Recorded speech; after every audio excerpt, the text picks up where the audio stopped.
Yes, Kenya. Tamu sana, yes. In this video, I want us to have a look at some remarks by Rigathi Gachagua, remarks that are going to form the basis of our analysis and discussion right now. Na nimemwalika na mweri wa keri ni aguka we mwene acokie ngatho tondu niguo kwagirire na nikyo kihoto ithe tiguo oke nigetha acokie ngatho. Yes, Rigathi has a problem with Sakaja. Sakaja does not want matatus to enter the CBD. Rigathi Gachagua wants matatus in the CBD. You can just see the kind of leadership we have here, ladies and gentlemen. In this video, I want us to dissect those remarks by Rigathi Gachagua for us to understand exactly what is happening here. If you are watching us, but you have not yet subscribed, subscribe, give this video a like. Just to start it off, Rigathi is making it very clear that him as Rigathi Gachagua is the person who convinced the mountain residents in the city to vote for Johnson Sakaja. In other words, Rigathi is saying mountain residents in Nairobi do not have a mind or a brain of their own. They must be directed on how to vote. I'm taking that as an insult on the intelligence of Mount Kenya Nairobi residents. That's one thing coming out clearly. Secondly, the mere fact that Rigathi Gachagua is castigating Johnson Sakaja in public might be a confirmation that Rigathi and Johnson Sakaja might not be reading from the same page. It might be possible Rigathi Gachagua's tried behind the scenes to influence Johnson Sakaja, but Sakaja is not interested. So he has to be attacked in public. That's also something coming out very clearly. And that puts Rigathi Gachagua on the spot because Sakaja is an elected leader. He is not answerable to Rigathi Gachagua as far as performing his duties as a governor are concerned. That exposes Rigathi Gachagua and William Ruto's government as dictatorial and trying to influence how some of these governors are performing. Thirdly, Kenyans can just see for themselves how the top leadership can influence the lower leaders. Before you elect a leader, as much as the leader might be good, look at the top leadership. If the top leadership is rotten, it's almost very certain and very clear they will influence the lower leadership. And that's something I was even saying before the elections. Kenyans, before you elect a leader, look at the top.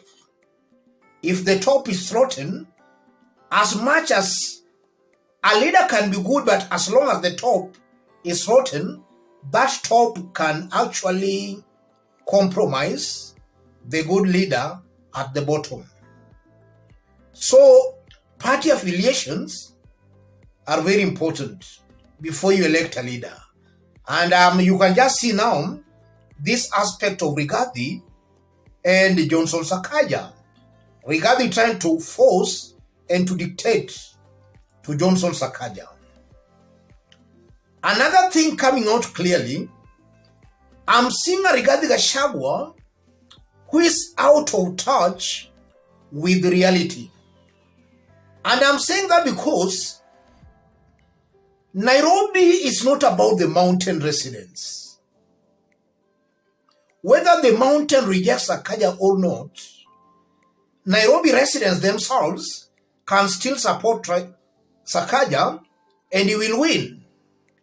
Nairobi is not about the mountain residents.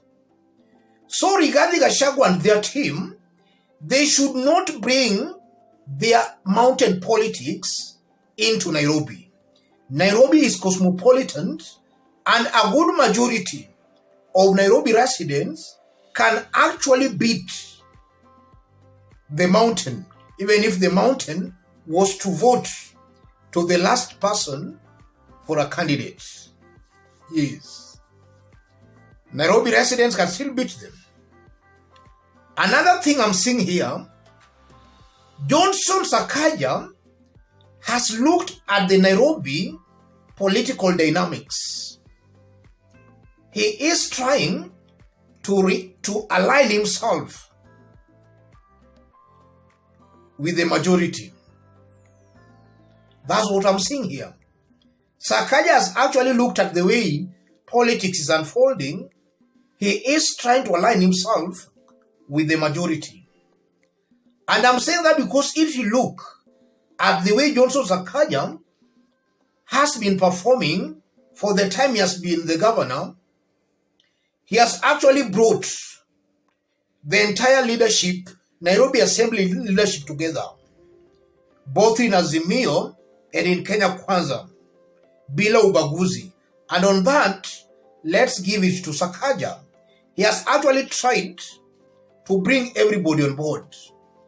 And even one close Raila ally, with the blessings of Raila Odinga, has been picked in Sakaja's government. And Gumo's son has also been picked in Sakaja's government. So you are seeing a Johnson Sakaja who is actually bringing everybody on board.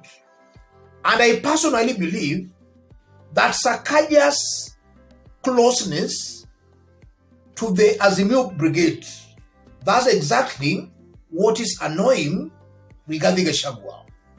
That exposes Rigathi Gachagua as a divisive leader, a leader who does not want to see people coming together.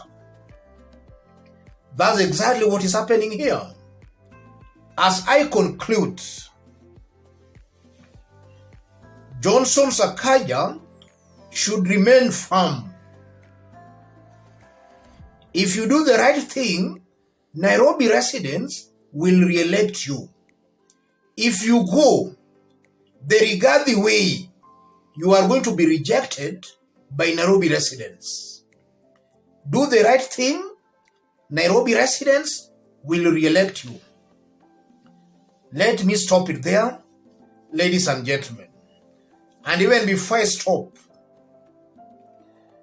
if you look at Rigathi and Kenya Kwanza government, they have failed to perform. They have failed to deliver as a national government. They are trying to transport their failures to now County Assembly of Nairobi. On the national platform, they have failed to rule as the national leaders, or rather as the president and the deputy. They are transporting their failures to Sakaja. Let's meet in our next analysis. If you want to support our channel, I've pinned my number on the comment section. Contact me through the number. Let's meet in our next analysis.